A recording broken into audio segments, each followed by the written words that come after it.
Hello नमस्कार दोस्तों, स्वागत है आप सबों का हमारे इस यूट्यूब चैनल के नए वीडियो में। गाइस, आज की इस वीडियो में हम लोग डिस्कस करेंगे कि हमें नई गाड़ी लेनी चाहिए या फिर पुरानी गाड़ी लेनी चाहिए। ठीक है, अब ये टोटली डिपेंड करता है कि आपकी पॉकेट किस तरीके से अलाउ कर रही है आपको, कि आपकी इकोनॉमिकल कंडीशन क्या है। ठीक है, लेकिन फिर भी इकोनॉमिकल कंडीशन के बावजूद भी लोग सोचते हैं कि यार गाड़ी हम बार बार नहीं ले सकते, और उसमें परेशान होकर वो नई गाड़ी ले लेते हैं। उनका बजट नहीं होता है फिर भी वो नई गाड़ी ले लेते हैं। तो इसमें मैं आपको बताना चाहूँगा कि इसमें कुछ दिक्कत वाली बात नहीं है, आप पुरानी गाड़ी भी ले सकते हैं। ठीक है, लेकिन उसके कुछ टिप्स हैं, वो टिप्स मैं आज आपको इस वीडियो में देने वाला हूँ कि अगर हम पुरानी गाड़ियाँ ले रहे हैं तो क्या क्या चीज़ें हम चेक करें, किन किन बातों का ध्यान रखें। ठीक है, तो टोटली आज की इस वीडियो में मैं आपको बस एक प्रॉज एंड कॉन्स बताऊंगा कि नई गाड़ी लेने के क्या क्या फ़ायदे और नुकसान है और पुरानी गाड़ियाँ लेने के कौन कौन से फ़ायदे और नुकसान हैं, ताकि आप उन सब चीज़ों से बच सकें। और गाड़ी लेने के बाद जो आप परेशान होते हैं, अगर मान लो आप नई गाड़ी लेते हैं, आपका उतना बजट नहीं था, तो आप इकोनॉमिकली अगर आप ईएमआईज़ ही दे रहे हैं तो उसके अकॉर्डिंग मतलब ईएमआई देने में परेशानी आपको होती है, तो आप नई गाड़ी लेते हैं फिर भी परेशान होते हैं। और अगर आप पुरानी गाड़ियाँ लेते हैं, अगर पुरानी बाइक ले लेते हो, तो पुरानी बाइक लेने के बाद भी आप परेशान होते हो कि उसकी मेंटेनेंस जो है वो आपके अकॉर्डिंग नहीं हो पाती है। मान लो कि आप स्प्लेंडर प्लस ले रहे हो ये सोच के कि आपको जीरो मेंटेनेंस लगेगा, तो आप स्प्लेंडर ले ले रहे हैं तो सही रहेगा, है ना।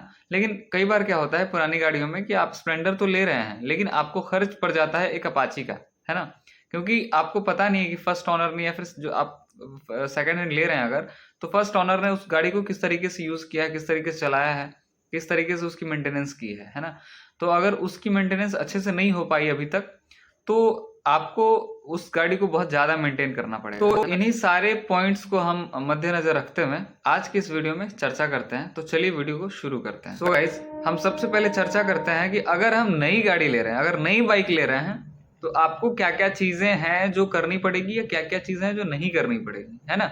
तो पहली बात है नई गाड़ियों के साथ कि नई गाड़ी, अगर आप नई गाड़ी लेने का विचार कर रहे हैं, उसको माइंडसेट कर रहे हैं कि नई गाड़ी लेनी है, तो उसमें क्या होगा आपको कि मेंटेनेंस के लिए आपको सोचना नहीं पड़ेगा, है ना। जो भी प्रिस्क्राइब्ड मेंटेनेंस है आपको वही लगेगा। कुछ ऐसा नहीं कि कभी टाइमिंग चेंज कराना हो गया, या फिर कभी चैन स्पॉकेट चेंज कराना हो गया, या फिर कभी, है ना, ये सब का परेशानी आपको कुछ भी मतलब एक्स्ट्रा चीज़ें जो भी है मेंटेनेंस में आती है, कभी टायर चेंज करना पड़ गया, तो ये सारी चीज़ों को आपको बिल्कुल माइंड नहीं करना है 1 साल 2 साल तक, है ना। उसके लिए आप निश्चिंत रहते हैं, या फिर आपका माइंडसेट रहता है कि हाँ भाई, चैन आपको इतने किलोमीटर के बाद ही चेंज करानी है, टायर आपको इतने किलोमीटर बाद ही चेंज करानी है ना। नई गाड़ियों में ये सब झमेला नहीं होता है, आपको बस वो 700 800 हज़ार मैक्सिमम रुपीज़ की जो भी सर्विस कॉस्ट है वही सिर्फ लगनी है, आपको ये पता होता है। लेकिन नई गाड़ियों में क्या होता है कि अगर आपका बजट उस टाइप से नहीं है, तो आप नई गाड़ी लेने में थोड़ा सा लचर जाते हैं, है ना। तो उसमें ना कुछ लोगों का ये होता है कि हम सेकंड हैंड गाड़ी ले सकते हैं कि नहीं ले सकते हैं, और वो मतलब सोचते हुए भी सेकंड हैंड गाड़ी इस डर से नहीं ले पाते हैं कि अगर सेकंड हैंड गाड़ी ली और फिर फंस गए, अगर पार्ट्स वगैरह चेंज कराते कराते, तो फिर कहीं के नहीं रहेंगे, है ना। तो सेकंड हैंड गाड़ी अगर आप बाइक ले रहे हो आप, तो ठीक है, अगर आपका बजट है, आपका उस हिसाब से ईएमआई वगैरह पे कर सकते हो आप, तो अच्छी बात है। आप सेकंड हैंड गाड़ी लो, उससे बेहतर तो खैर कुछ चीज़ ही नहीं है ना। फर्स्ट हैंड ही लो, फर्स्ट हैंड लेने में कुछ भी दिक्कत नहीं है, आपको कुछ भी सोचना नहीं होता है फर्स्ट हैंड के लिए, ठीक है। लेकिन वहीं कुछ लोग ऐसे हैं जो फर्स्ट हैंड नहीं ले सकते हैं, अगर वो सोच रहे हैं कि हम सेकंड हैंड बाइक ले या नहीं ले, है ना। तो मैं उसके लिए थोड़े से टिप्स दे रहा हूँ आप लोगों को, जिन टिप्स को आप ध्यान में रखें, उसके बाद सेकंड हैंड गाड़ी लो, कुछ दिक्कत वाली बात नहीं है। तो हम आते हैं सेकंड हैंड बाइक्स पे कि सेकंड हैंड बाइक हमें लें, अगर हमें लेनी हो, अगर हम ले रहे हैं, तो क्या करें, किस तरीके से ली जाए कि हमारे साथ ठगी ना हो, हम ठगे ना जाए, बाइक लेने में कुछ भी प्रॉब्लम ना हो, बाइक लेने के बाद हमें कुछ भी परेशानियों का सामना नहीं करना पड़े। तो जब भी आप बाइक लेने जाते हैं, सेकंड हैंड बाइक देखने जाते हैं, तो सबसे पहले लोग ना चला के देखते हैं, है ना, चला के और क्लच को ऐसे झटके से छोड़ के देखते हैं गाड़ी में पावर है कि नहीं। भाई पावर ठीक है, सब गाड़ी सारी गाड़ियों में होता है। मान लो अगर आप अपाची लेने जा रहे हो, मेरी अपाची बहुत खराब थी, उसका क्लच प्लेट जला हुआ था, टाइमिंग चेन खराब थी, बहुत सब चीज़ खराब था, अगर तो उस टाइम भी वो गाड़ी 120 की स्पीड में जाती ही थी, है ना। तो मतलब अपाची है तो रहेगी तो अपाची ही ना। अब थोड़ा सा मान लो थोड़ा सा उसमें एक थोड़ा सा पता, तो आपको उस टाइम पता नहीं चलता है ना। आप ऐसे झटके दे लो तो क्या पता चले, उसको कुछ भी पता नहीं चलता है, ठीक है। आप बस गाड़ी को देख के, गाड़ी कितना किलोमीटर चला है, कितने किलोमीटर पे इसके पार्ट्स चेंज हुए हैं, ये सारी बातों को जान के पार्ट्स की कंडीशंस क्या है, ये सब देख के आप बहुत कुछ अंदाजा लगा सकते हो। अब मान लो कि गाड़ी 4 साल पुरानी है, ठीक है।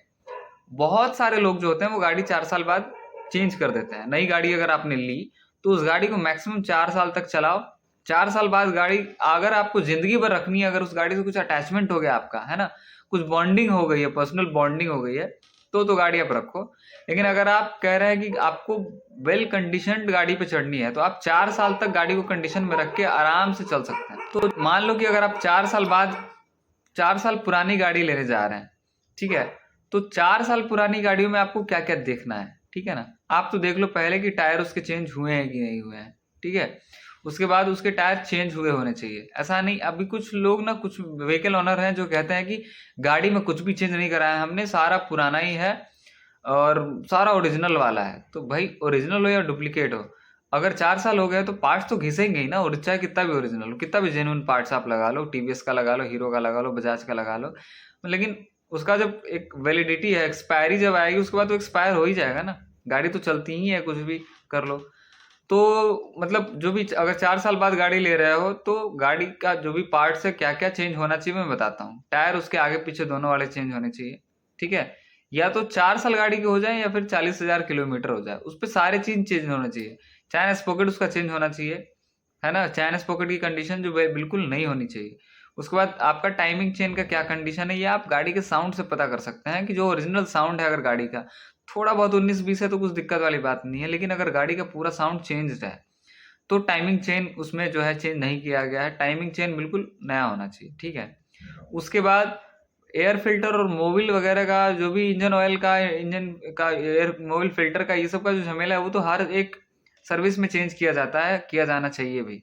तो वो अगर चेंज नहीं है, चाहे फिर उसका तो कुछ इशू नहीं, उसको उसके लिए कुछ बहुत बड़ा इशू नहीं है कि आप एक बार सेकंड हैंड गाड़ी लो तो चाहे वो 4 दिन पहले ही उसने सर्विस कराया, लेकिन आप अपने अकॉर्डिंग उसको सर्विस जरूर करवाएं, है ना। क्योंकि अब जब भी आप अपने अकॉर्डिंग किसी भी गाड़ी को सर्विस कराते हैं, उसके बाद नेक्स्ट उसकी जो सर्विस का जो गोल है, सर्विस का जो टच पॉइंट होगा, वो आपके माइंड में रहेगा, है ना, कि इसको नेक्स्ट कब सर्विस कराना है या फिर कौन कौन से पार्ट्स के क्या हाल हैं, वो सब आपको पता रहता है। तो आप सेकेंड हैंड गाड़ी अगर लेते हो तो उसके बाद आप सर्विस अगर कराते हो तो इंटरनल पार्ट्स का भी अंदाजा आपको लग जाता है। ऊपर की जो जो चीजें हैं जैसे tyre, timing chain actually internal part है, लेकिन आपको ऊपर से पता चल जाता है। चैन स्पॉकेट। उसके बाद एक मोस्ट इंपॉर्टेंट बातें जो आपको मैं बताना चाहूंगा कि आप अगर गाड़ी ले रहे हैं, बाइक ले रहे हैं, तो आपका प्रीवियस जो ऑनर है, व्हीकल ऑनर है, ये कौन है, कौन से इंडिविजुअल हैं, ये किस इंडिविजुअल से बिलोंग करते हैं, ये बेहद जरूरी है ना। उससे आप उनके कैरेक्टर से आपको ये पता चल जाता है कि गाड़ी को किस मेंटेनेंस में रखा गया होगा। अगर वो टीचर हैं, डॉक्टर हैं, है ना, अगर कुछ इस टाइप के व्यक्ति हैं तो आप समझ सकते हैं कि गाड़ी अच्छी कंडीशन में होगी, है ना। नहीं तो अगर कोई किसी प्रकार के वो डीलर हैं, अगर मान लो वो एरिया सेल्स मैनेजर हो गए, एरिया में ज़्यादा काम करने वाले लोग हैं, तो वो फिर वो गाड़ी लेने लायक नहीं होती है, क्योंकि वो गाड़ी को बहुत रौंद के चलाते हैं, ठीक है। उसके बाद जब भी आप मतलब एक बाइक इंस्पेक्शन का जो रोल होता है ना, ये बहुत इंपॉर्टेंट होता है ना। आपको प्रॉपर एक टाइम निकाल के बाइक इंस्पेक्शन के लिए जाना चाहिए और अपने साथ एक ऐसे राइडर को लेके जाएं जो प्रॉपरली काफी सालों से उनको बाइक चलाने का एक्सपीरियंस हो, है ना, ताकि उनको हर एक पार्ट्स का नॉलेज हो, वो सारे चीजों को एक अच्छे तरीके से देख पाए। सब लोगों का देखने का नजरिया अलग अलग होता है, तो उनको लेके जाएं जो थोड़े से नॉलेजेबल हो, है ना। आप जैसे ब्रेक वगैरह थोड़ा सा गाड़ी को चला के देखना चाहिए एक्चुअली में, ठीक है। लेकिन आप झटका लगा के जो देखते हैं ना लोग, वो नहीं, वो कुछ तरीका नहीं होता है। आप नॉर्मली गाड़ी को चला के देखें, थोड़ा सा रेप करके देख लीजिए, है ना, कि गाड़ी अच्छे से खिंच रही है कि नहीं खिंच रही है। उसके बाद ब्रेकिंग वगैरह देख लीजिए सही है कि नहीं, टैंक वगैरह को चेक कर लीजिए ऊपर से नीचे तक, ऑयल लीकेज वगैरह तो नहीं है। क्लच प्लेट को ऑब्वियसली चेक कर लीजिए। क्लच प्लेट चेक करने का वाकई में तरीका ये है, झटका मारते हैं ना तो इससे पता करते हैं लोग, ठीक है, लेकिन मैं कहता हूं कि वो तरीका नहीं है, झटका मार के पता नहीं किया जाता है।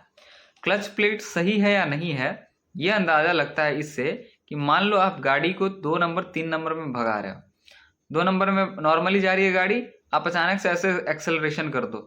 एक्सेलरेशन जब आप करोगे तो आपको एक पता चलेगा, आपको एक अनुभव होगा, ये उन्हीं लोगों को अनुभव होगा जो नॉर्मली जो यूजुअली गाड़ी चलाते हैं, जिनको एक्सपीरियंस है गाड़ी चलाने का, ठीक है। जब भी आप एक्सेलरेशन करते हो तो गाड़ी का जो शाफ्ट है, क्रैंक शाफ्ट है, उसके रोटेशन के अकॉर्डिंग अगर एक्सेलरेशन नहीं है, अगर उसके अकॉर्डिंग उसके रोटेशन के अकॉर्डिंग एक्सेलरेशन अगर ज़्यादा हो रहा है तो आप समझ लो कि क्लच प्लेट जला हुआ है, ठीक है।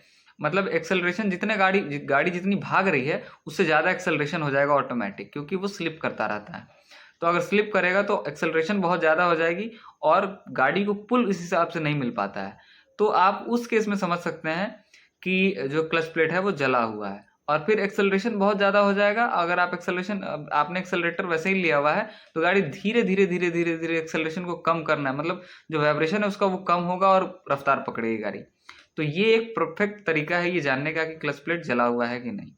वैसे अगर आप जिस गाड़ी का क्लच प्लेट जला हुआ है उसको अगर आप झटके दो तो वो भी झटके में झटका देती हैं। वैसे ठीक है, वो मैकेनिक्स वगैरह का टेक्निक होता है। चलिए अब नेक्स्ट हम चेन वगैरह के लिए देख लेते हैं कि उसका जो कंडीशन है वो ठीक होना चाहिए। ऐसा ना हो कि पूरा टाइट किया हुआ हो, है ना।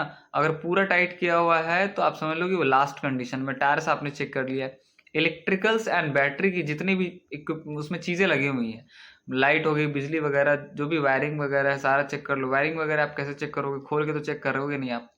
तो जितनी भी लाइट्स वगैरह हैं उसमें सारे प्रॉपर काम कर रहे हैं कि नहीं काम कर रहे। सेल्फ अगर है उस गाड़ी में तो सेल्फ स्टार्ट काम कर रहा है नहीं कि प्रॉपर। गियर में क्लच लेके सेल्फ स्टार्ट काम कर रहा है कि नहीं कर, ये देख लो आप। फ्यूल टैंक को आपको देख लेना है कि उसमें कुछ लीकेज वगैरह तो नहीं है। सस्पेंशन चेक कर लो कि उसमें लीकेज तो नहीं है। व्हील्स वगैरह जो अगर उसका जो स्पोक व्हील है या फिर अलॉय व्हील है उसको चेक कर लो, कहीं से बेंड नहीं होनी चाहिए। एग्जॉस्ट पाइप को आप चेक कर लो, वो कहीं से बेंड नहीं होना चाहिए, क्रैक्ड नहीं होना चाहिए। और उसमें एडिशनल जो भी एसेसरीज है वो मतलब देख लो कि आपके गाड़ी के लिए ठीक है कि नहीं ठीक है ना। अगर गाड़ी अंडर वारंटी है तो वो सब चीज़ ठीक नहीं है। आउट ऑफ वारंटी है, अगर आपको लगता है काम का है तो ठीक है, नहीं तो फिर आप निकलवा लेना। उसके बाद लास्ट में आ जाता है पेपर वर्क। पेपर वर्क में आपको क्या क्या चीज़ें लेनी है वो आप समझ लीजिए एक बार कि आपका जो आरसी है वो आरसी आप देख लो कि आरसी सही है। इंश्योरेंस देख लो। पीयूसी मतलब पॉल्यूशन अंडर कंट्रोल जो सर्टिफिकेट होता है, पीयूसी सर्टिफिकेट होती है, वो देख लो। उसके बाद आपको एनओसी वगैरह का जो प्रक्रिया है, रजिस्ट्रेशन कराने का, रजिस्ट्रेशन ट्रांसफ़र का जो प्रक्रिया है वो सब फिर आपको उसके बाद कराना होता है। तो इंस्पेक्शन का जो है इतना सारा टच पॉइंट्स हैं। तो मतलब आप अगर सेकेंड हैंड बाइक लेने जा रहे हो तो आप ले लो, लेकिन आप इन सारे टच पॉइंट्स को एक बार देख लो कि सारे टच पॉइंट्स को ये गाड़ी बाइक फुलफिल कर पा रही है कि नहीं, है ना। उसके बाद ये सारा चीज़ आप ओके करो। आप उसके बाद सेकेंड हैंड बाइक ली जानी चाहिए। नहीं तो अगर आपके पास बजट है, अगर आपके पास बजट नहीं है तो आप इन सारे चीज़ों को देखते हुए सेकेंड हैंड बाइक ले सकते हैं। नहीं तो आप अगर नई बाइक लेना चाहते हैं, अगर आपके पास बजट है तो इट्स ओके, आप नई बाइक ले लो, बेस्ट आपके लिए। सो गाइज इस वीडियो में आप लोगों को बस ये बताने आया था कि सेकेंड हैंड बाइक और फर्स्ट हैंड बाइक दोनों ही अपने अपने जगह पे सही हैं। इकोनॉमिकल कंडीशन के अकॉर्डिंग आप बाइक को ले सकते हैं, ठीक है। तो अगर आप सेकेंड हैंड बाइक लेनी पड़े तो क्या क्या चीज़ों का ध्यान रखा जाए, इस वीडियो में मैंने यही समझाया है। उम्मीद करता हूँ वीडियो आपको पसंद आया होगा। पसंद आया तो लाइक कर दीजिए। अगर चैनल पे नए हैं, चैनल को सब्सक्राइब नहीं किया है तो प्लीज़ चैनल को सब्सक्राइब कर दीजिए और शेयर कर दीजिए वीडियो को। Thank you so much.